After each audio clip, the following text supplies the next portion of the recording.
Hello दोस्तों, विशिष्ट short hand channel पर आप सभी का बहुत बहुत स्वागत है। प्लीज़ चैनल को लाइक, सब्सक्राइब और शेयर करें ताकि नई नई डिक्टेशन आप सभी तक जल्दी जल्दी। स्टार देश हिमाचल प्रदेश की त्रासदी को अभी बुला भी नहीं पाया था कि हिमालय के दूसरे छोर पर स्थित पूर्वोत्तर में सिक्किम को भी उतनी की बड़ी त्रासदी की मार झेलनी पड़ी। इन दोनों राज्यों में एक समानता है कि ये हिमालय पर स्थित हैं। इन त्रासदियों का एक ही कारण अतिवृष्टि है, जो हिमालय में इन दिनों लगातार किसी न किसी रूप में आ रही है। इन दोनों ही जगहों पर हुई अतिवृष्टि की भी एक ही वजह है, जलवायु परिवर्तन है। सिक्किम की इस घटना को वर्ष 2013 में आई केदारनाथ की भयानक त्रासदी से जोड़कर देखा जा सकता है। केदारनाथ के हिमखंड में चौराबाड़ी झील बन गई थी। उसमें अतिवृष्टि हुई, जिसके कारण अचानक बांध टूट गया। यह भयंकर बाढ़ का रूप धारण कर तबाही का मंजर लेकर आया। हजारों लोगों ने उसे झेला। सिक्किम की घटना का पैटर्न भी ठीक यही नजर आता है। सिक्किम के मंगन जिले के लोनाक झील के कुछ हिस्सों में ग्लेशियर लेक फ्लड के कारण तीस्ता नदी में अचानक बाढ़ आ गई। यह सब उस अतिवृष्टि से हुआ जिसने 4 अक्टूबर की रात 17,000 फीट की ऊंचाई पर स्थित लोनक झील को तोड़ दिया। इस प्रकार अब बड़ी आपदाओं की सूची में सिक्किम का भी नाम जुड़ गया है। सिक्किम की इस आपदा ने राज्य के करीब 60,000 से भी ज़्यादा लोगों को सीधे प्रभावित किया है। इसमें दर्जनों लोगों की जान गई है। जो लापता हैं वे राम भरोसे हैं।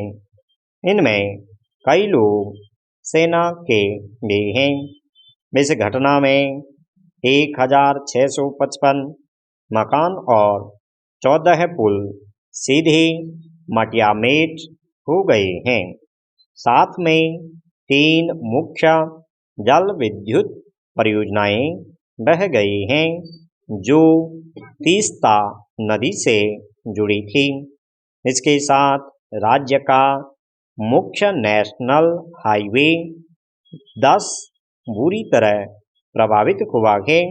सच तो यह है कि अभी तक पूरी तरह से इस बात का जवाब नहीं दिया जा सकता कि सिक्किम की इस त्रासदी से कितना नुकसान हुआ है।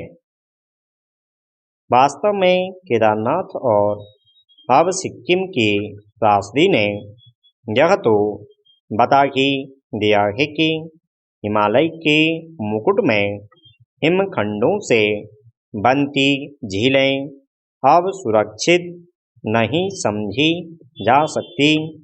इनकी संख्या ऊपरी हिमालय में लगातार बढ़ती जा रही है। इसका बड़ा कारण है जलवायु परिवर्तन। इसकी वजह से पृथ्वी पर बढ़ते तापक्रम का सीधा असर ग्लेशियर पर पड़ता है। यही ग्लेशियर पिघलकर झील बनते हैं। इन्हीं कारणों से अगर पहाड़ों पर अतिवृष्टि हुई तो ये झील टूटकर एक बहुत बड़ी आपदा को जन्म दे देती हैं। हिमालय अब मात्र हिमखंडों के रूप में नहीं जाना जाता, बल्कि हिमालय में अब इन्हीं हिमखंडों से झील भी बन रही हैं, जो कि अब त्रासदी के रूप में जानी जा रही हैं। यह मात्र हिमालय के एक राज्य में नहीं हो रहा है, बल्कि जहाँ जहाँ हिमखंड हैं वहाँ वहाँ झीलों ने जन्म ले लिया है। सिक्किम की घटना तब हुई जब किसी भी तरह से ऐसी कोई आशंका ही नहीं थी। ऐसा ही केदारनाथ में भी हुआ था। संयुक्त राष्ट्र के जलवायु परिवर्तन पर अंतर सरकारी पैनल यानी IPCC की रिपोर्ट ने 5 वर्ष पहले ही बताया था कि जलवायु परिवर्तन के कारण अगर सीधा कोई बड़ा असर पड़ेगा तो हिमालयी क्षेत्रों में पड़ेगा। वह अब दिखाई भी दे रहा है। इसी वर्ष की तमाम घटनाओं को देखते हुए तो IPCC की रिपोर्ट यही साबित हो रही है। जलवायु परिवर्तन के कारण अतिवृष्टि का सीधा असर पहले हिमालय पर ही पड़ रहा है। दूसरी बड़ी चिंता का विषय यह है कि इस तरह की घटनाओं का पूर्व अनुमान भी संभव नहीं दिखता। मतलब जानमाल का नुकसान भी तय है। अब सिक्किम को ही देख लीजिए। बाढ़ ने अचानक मंगन, गंगटोक, नामची शहर को अपनी चपेट में ले लिया।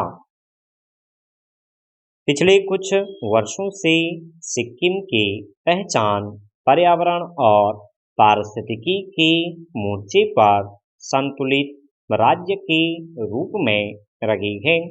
यह पर्यटन का एक ऐसा स्थल रहा है जहां लोग सुरक्षित रूप से पहाड़ी इलाके का आनंद ले सकते हैं। इतना ही नहीं, सिक्किम का राजनीतिक, आर्थिक और सामाजिक ढांचा भी अपने आप में हिमालय के लिए बहुत बड़ा प्रयोग रहा है, जिसे कई रूप में जाना जाता रहा है। खासतौर से जैविक खेती, वनों की संरक्षण, आर्थिक और पारिस्थितिकी संतुलन के लिए यह राज्य दुनिया में और हिमालयी राज्यों में भी अपनी अलग पहचान बना चुका है। अब इस राज्य में अगर ऐसी त्रासदी अचानक सब कुछ बर्बाद करने पर आमादा हो जाए तो स्वतः ही हमारी नीतियां और रणनीति सवालों में घिर जाएंगी। हिमालय देश दुनिया को हवा, मिट्टी, जंगल और पानी बिना किसी शर्त और मांग के लगातार लंबे वर्षों से दे रहा है। सिक्किम के लोगों की जीवन शैली, उनका मिट्टी एवं वनों से जुड़ाव पर्यावरण संरक्षण का एक बेहतरीन उदाहरण है। लेकिन आज वही सिक्किम त्रासदी के मुहाने पर पहुंच गया है। देखा जाए तो इसमें उसका कोई दोष भी नहीं है। दरअसल जलवायु परिवर्तन के लिए हम उसे जवाबदेह नहीं ठहरा सकते। सिक्किम की आपदा के बाद बदलती पारिस्थितिकी, पर्यावरण और हिमालय को लेकर इन दिनों बहुत चर्चाओं ने जोर पकड़ा है। संभव है कुछ समय बाद केदारनाथ और हिमाचल प्रदेश की घटनाओं की तरह सिक्किम की त्रासदी को भी भुला दिया जाएगा।